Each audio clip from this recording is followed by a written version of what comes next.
If the stay of 14 men for 8 days in a hotel cost 22,400 rupees, find the cost for the stay of 7 men for 13 days. अगर किसी hotel में 14 आदमी रहे 8 दिन के लिए और उनका खर्च हो 22,400 रुपये, तो उसके बाद अगर 7 आदमी किसी होटल में 13 दिन के लिए रहें तो उनका खर्च क्या होगा, ये इस सवाल में हमने बताना है। तो यहाँ पर मैन बताए गए हैं 14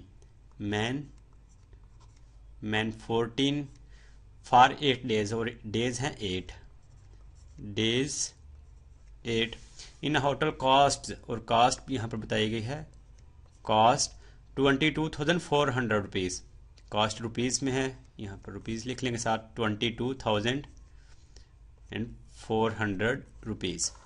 second condition, find the cost for the stay of 7 man. अब मैन है 7 फॉर 13 डेज और डेज हो गए 13। फाइंड द कॉस्ट, अब हमने कास्ट फाइंड आउट करनी है, तो यहाँ पर कास्ट हम सपोज कर लेंगे वो एक्स है, तो एक्स की वैल्यू फाइंड आउट कर लेंगे। हमें पता चल जाएगा कि 7 आदमी अगर उसी होटल में 13 दिन के लिए रहेंगे तो उनका खर्च क्या होगा। तो सबसे पहले हमने देखना है जो तीनों क्वांटिटीज़ हैं, कास्ट वाली, डेज वाली और मैन वाली, इन तीनों में अननोन क्वांटिटी कौन सी है। तो जैसा कि हमें पता है इनमें अननोन क्वांटिटी कास्ट वाली है, क्योंकि कास्ट वाली क्वांटिटी में जो एक्स है ये हमने फाइंड आउट करना है। एक्स जो नंबर है ये अननोन है, तो कास्ट वाली क्वांटिटी अननोन क्वांटिटी कहलाएगी। अब हमने जो अननोन क्वांटिटी है यानी कि जो कास्ट वाली क्वांटिटी है, इसको जो बाकी दो क्वांटिटीज़ हैं इनके साथ देखना है कि ये बारी बारी इनके साथ देखेंगे इनके साथ डायरेक्टली प्रोपोर्शनेट है या इनवर्सली प्रोपोर्शनेट है। तो पहले हम देख लेंगे कास्ट वाली क्वांटिटी और डेज वाली क्वांटिटी को। तो डेज वाली क्वांटिटी में लिखा हुआ पहले डेज थे 8 और बाद में हो गए 13। डेज जो है इंक्रीज हुए हैं, ज़्यादा हुए हैं, 8 से 13 हो गए, तो डेज इंक्रीज हुए इसलिए इसको अपवर्ड एरो से शो कर दिया। तो अगर 8 आदमी हों और 8 दिन हों, दिन 8 होंगे और कास्ट क्या होगी 22,400 रुपये, और अगर दिन 13 हो जाए तो कास्ट ज़्यादा होगी। इसका मतलब है दिन ज़्यादा होंगे तो ये वाली जो यहाँ पर कॉस्ट है ये ज़्यादा होगी। एक क्वांटिटी इंक्रीज करने से दूसरी क्वांटिटी भी इंक्रीज हो रही है। इसका मतलब डेज वाली क्वांटिटी और कॉस्ट वाली जो क्वांटिटी है ये आपस में डायरेक्टली प्रोपोर्शनेट है। अब हम देख लें कॉस्ट वाली क्वांटिटी और मैन वाली क्वांटिटी को। तो मैन पहले थे 14, अब हो गए 7, कम हुए, 14 से 7 आदमी हो गए, कम हुए इसलिए इसको डाउनवर्ड एरो से शो कर दिया। तो अगर 14 आदमी होंगे उनका खर्च ज़्यादा होगा, और अगर 7 आदमी हो जाएंगे, कम हो जाएंगे, तो खर्च भी कम होगा। ये वाली क्वांटिटी भी कम होगी इसलिए इसको भी डाउनवर्ड एरो से शो कर दिया। तो इस तरह एक क्वांटिटी के कम होने से दूसरी क्वांटिटी भी कम हो रही है। तो ये दोनों क्वांटिटीज़ हैं ये भी आपस में डायरेक्टली प्रोपोर्शनेट हैं। कॉस्ट वाली क्वांटिटी डेज वाली क्वांटिटी के साथ भी डायरेक्टली प्रोपोर्शनेट है और मैन वाली क्वांटिटी के साथ भी डायरेक्टली प्रोपोर्शनेट है। इसका मतलब ये जो तीनों क्वांटिटीज़ हैं ये आपस में डायरेक्टली प्रोपोर्शनेट हैं। तो जो तीनों क्वांटिटीज़ हैं इनको एक ही साइड पर एरो से इनको शो कर देंगे। उसके बाद जो अननोन क्वांटिटी है इसको पहले लिख लेंगे, और अननोन क्वांटिटी को लिखने के लिए जो हमने एरो ड्रा किया इसकी टेल वाली साइड पर जो सी टर्म आएगी वो पहले लिखनी है। यहाँ पर एक्स है तो एक्स, और डिनोमिनेटर में हेड की जो एरो है इसकी हेड वाली साइड पर जो सी टर्म है वो लिखनी है।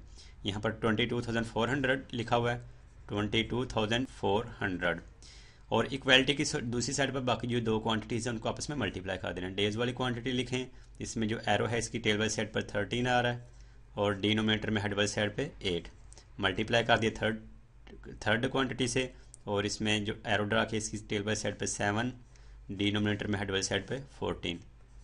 हमने यहाँ पर x की वैल्यू फाइंड आउट करनी है, तो क्योंकि यहाँ पर हमने कॉस्ट जो है वो सपोज की है x, तो ये जो डिनोमिनेटर में है 22,400 इसको हमने यहाँ से ख़त्म करना है, यानी कि इसको मल्टीप्लाई करके 22,400 से भी इसको यहाँ पर ख़त्म कर सकते हैं, या फिर इसको ये जो 22,400 है इसको इक्वलिटी की दूसरी साइड पे ले जाएंगे। तो यहाँ पर आ जाएगा x, इसको इक्वलिटी की दूसरी साइड पे लेके जाएं तो ये जैसा कि लिखा हुआ 13/8 मल्टीप्लाई बाय 7/14। तो ये वाला जो 22,400 है इधर डिनोमिनेटर में है, डिवाइड हो रहा है, तो ये इक्वलिटी की दूसरी साइड पे इसको लेके आएंगे तो ये मल्टीप्लाई हो जाएगा, ये आ जाएगा 22,400। अब इसको सिंप्लीफाई कर लें तो ये 7 1 टाइम 7 और 7 2 टाइम 14। अब ये जो 2 है 22,400 है, इसको अगेन हम 2 के टेबल से डिवाइड कर सकते हैं। 2 1 टाइम 2, 2 को 1 टाइम 2, और फिर 2 1 टाइम 2 4 है, 2 2 टाइम 4, और ये बाकी दो आगे ज़ीरो हैं, ये साथ दो ज़ीरो इसके साथ आगे 8 है, और 11,200 है, दोनों को हम 8 के टेबल से डिवाइड कर सकते हैं। 8 1 टाइम 8, 8 को 8 2 टाइम 10 सॉरी 8 1 टाइम 8 और ये 11 था तो 3 कैरी आ गया, 3 जब 2 के साथ आएगा ये 32 हो गया और 8 4 टाइम 32, बाकी ये 7 2 0 हैं तो ये 7 0 2 आ गए। तो ये आ गया x इज इक्वल टू 13 और साथ मल्टीप्लाई ये वाला 1400 साथ रह गया। डिनोमिनेटर में 1 है तो इसको लिखने की ज़रूरत नहीं। अब हम 13 और 1400 को मल्टीप्लाई कर देंगे। x is equal to, calculator की मदद से इसको सॉल्व कर लेते हैं, 13 multiply by 1400 is equal to 18,200। 18,200 तो x की क्या वैल्यू आ गई 18,200।